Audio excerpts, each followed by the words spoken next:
ക്രിസ്തുവിൽ സ്നേഹം നിറഞ്ഞവരെ, ലൂക്കാസ് വിശേഷം 16-ാം അധ്യായത്തിൽ കാണുന്ന അവിശ്വസ്തനായ കാര്യസ്ഥനെക്കുറിച്ചാണ് നാം ഇന്ന് ചിന്തിക്കുന്നത്. സുവിശേഷം നൽകുന്ന ആദ്യ ചിന്ത, ദൈവസന്നിധിയിൽ നാം എല്ലാവരും കണക്ക് ബോധിപ്പിക്കേണ്ടവരാണ്. കാര്യസ്ഥൻ സമ്പത്ത് ദുർവ്യയം ചെയ്യുന്നുവെന്നറിഞ്ഞ് യജമാനൻ അവനോട് കണക്ക് ബോധിപ്പിക്കുവാൻ ആവശ്യപ്പെടുന്നു. റോമാക്കാർക്ക് ലേഖനം 14-ാം അധ്യായം 12-ാം വാക്യത്തിൽ നാം ഓരോരുത്തരും ദൈവത്തിന് മുമ്പിൽ കണക്ക് ബോധിപ്പിക്കേണ്ടി വരുമെന്ന് ഓർമ്മപ്പെടുത്തുന്നു. ഹെബ്രായർക്ക് ലേഖനം 4-ാം അധ്യായം 13-ാം വാക്യത്തിൽ അവൻ്റെ മുമ്പിൽ ഒരു സൃഷ്ടിയും മറഞ്ഞിരിക്കുന്നില്ല, അവിടുത്തെ കൺമുമ്പിൽ സകലതും അനാവൃതവും വ്യക്തവുമാണ്, നാം കണക്ക് ബോധിപ്പിക്കേണ്ടതും അവിടുത്തെ സന്നിധിയിലാണ്. ദൈവസന്നിധിയിൽ നാം കണക്ക് ബോധിപ്പിക്കണമെന്ന് ഈ വചനം സാക്ഷ്യപ്പെടുത്തുന്നുണ്ട്. ദൈവം ദാനമായി നൽകിയ ജീവനെ സ്വയം ഇല്ലാതാക്കുമ്പോൾ ഏറ്റവും ശ്രേഷ്ഠമായ സമ്പത്തായ ജീവനെയാണ് നാം നശിപ്പിക്കുന്നത്. പരിശുദ്ധാത്മാവ് വസിക്കുന്ന ആലയമായ ശരീരത്തെ മ്ലേച്ഛതകൾക്ക് വിട്ടു നൽകുമ്പോൾ ശരീരമാകുന്ന സമ്പത്തിനെയാണ് നാം നശിപ്പിക്കുന്നത്.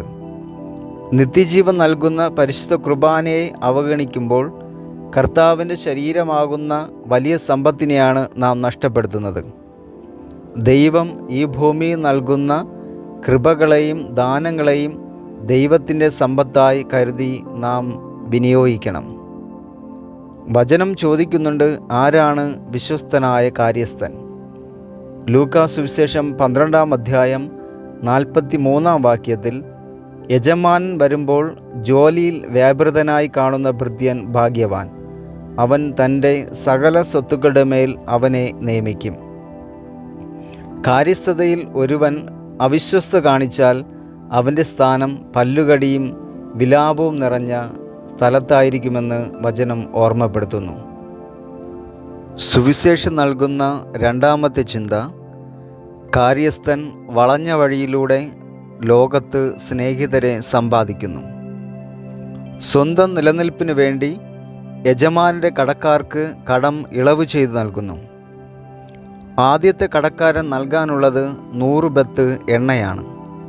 ഒരു ബത്ത് എന്നാൽ 34 ലിറ്ററാണ്. എങ്കിൽ ആദ്യ കടക്കാരൻ നൽകാനുള്ളത് 3400 ലിറ്റർ എണ്ണയാണ്. രണ്ടാമൻ നൽകേണ്ടത് 100 കോർ ഗോതമ്പാണ്. ഒരു കോർ എന്നാൽ 12 നാഴിയാണ്, അതായത് 1200 നാഴി ഗോതമ്പ്. യജമാനൻ്റെ സമ്പത്ത് നശിപ്പിച്ചിട്ടും നീതിരഹിതനായ കാര്യസ്ഥനെ പ്രശംസിക്കുന്നു. ഈ യുഗത്തിൻ്റെ മക്കൾ തങ്ങളുടെ തലമുറയിലെ വെളിച്ചത്തിൻ്റെ മക്കളേക്കാൾ ബുദ്ധിശാലികളാണ്. ഈ യുഗത്തിൻ്റെ മക്കൾ ലോകത്തിൻ്റെ അരൂപിയിൽ ജീവിക്കുന്നവർ. ലൗകിക ജീവിതം ഭദ്രമാക്കാൻ കാപട്യവും വക്രതയും ഉപയോഗിക്കുന്നവരാണ്. 1-ാം വായനയിൽ ആമോസ് പ്രവാചകൻ വളരെ വ്യക്തമായി ഈ കാപട്യത്തെയും വക്രതയും കുറിച്ച് സൂചിപ്പിക്കുന്നുണ്ട്. അവർ ഏഫ ചെറുതാക്കുന്നു. ഏഫ ധാന്യം അളക്കാനുള്ള അളവ് പാത്രമാണ്. ധാന്യം വാങ്ങുന്നവർക്ക് കുറച്ചു മാത്രമേ ലഭിക്കുകയുള്ളൂ. ഷെക്കേൽ വലുതാക്കുന്നു. സ്വർണം, വെള്ളി, ചെമ്പ് ഇവ തൂക്കിയെടുത്തിരുന്നത് ഷെക്കേൽ അളവ് ഉപയോഗിച്ചാണ്. വലുതാക്കുന്നത് വഴി സാധാരണക്കാരൻ പറ്റിക്കപ്പെടുന്നു. തുലാസിൽ കൃത്രിമം കാട്ടുന്നു. ഈ യുഗത്തിൻ്റെ മക്കൾ കൂർമ്മ ബുദ്ധി ഉപയോഗിച്ച് സമ്പത്ത് വർദ്ധിപ്പിക്കുന്നു. ഈ ലോകത്ത് ജീവിക്കാൻ മനുഷ്യർ ഒരുപാട് വക്രത കാട്ടുന്നു.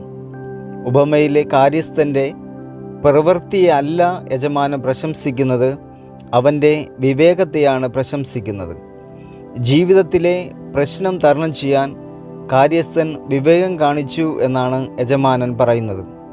അതുപോലെ വെളിച്ചത്തിൻ്റെ മക്കൾ, ക്രിസ്തു ശിഷ്യർ സ്വർഗത്തിലെത്തിച്ചേരാൻ, സ്വർഗീയ ജീവിതം സ്വന്തമാക്കുവാൻ, സുവിശേഷം പ്രഘോഷിക്കുവാൻ, സുവിശേഷ മാർഗത്തിൽ ജീവിക്കുവാൻ വിവേകത്തോടെ പെരുമാറണം.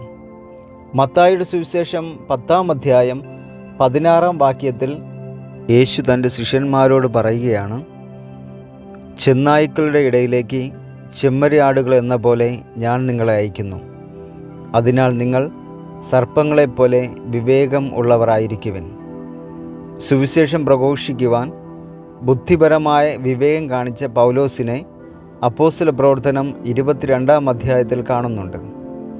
പൗലോസിനെ യഹൂദർ വിചാരണ ചെയ്യുമ്പോൾ അടുത്തു നിന്ന ശതാധിപനോട് പൗലോസ് പറയുകയാണ്, ഞാൻ റോമൻ പൗരനാണ്. റോമൻ പൗരനാണെന്ന് അറിഞ്ഞപ്പോൾ അവർ ഭയപ്പെട്ടു. അവനെ റോമിലേക്ക് അയക്കാൻ തീരുമാനിച്ചു. പൗലോസ് റോമിലെത്തി വചനം പ്രഘോഷിച്ചു.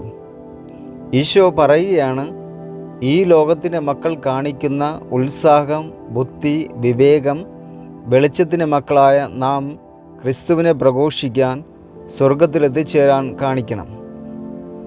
ഈ ലോകത്തിലെ സമ്പത്ത് സ്വർഗീയ ജീവിതം ഭദ്രമാക്കാനുള്ള വഴിയാക്കുക. ധനം വിനിയോഗിക്കുമ്പോൾ യുഗാന്തപരമായ കാഴ്ചപ്പാടുണ്ടാകണം. സമ്പത്ത് കൊണ്ട് എല്ലാം നേടിയെന്ന് പറയുന്നവർ ഭോഷനായ ധനികനാണ്. നിന്റെ ആത്മാവിനെ ഈ രാത്രി എടുത്താൽ നിന്റെ സമ്പത്ത് ആരുടേതാകും? വിവേകവും ബുദ്ധിയും ഉപയോഗിച്ച് സ്വർഗം നമുക്ക് നേടിയെടുക്കാം. ദൈവം നമ്മെ എല്ലാവരെയും അനുഗ്രഹിക്കട്ടെ. ആമേൻ.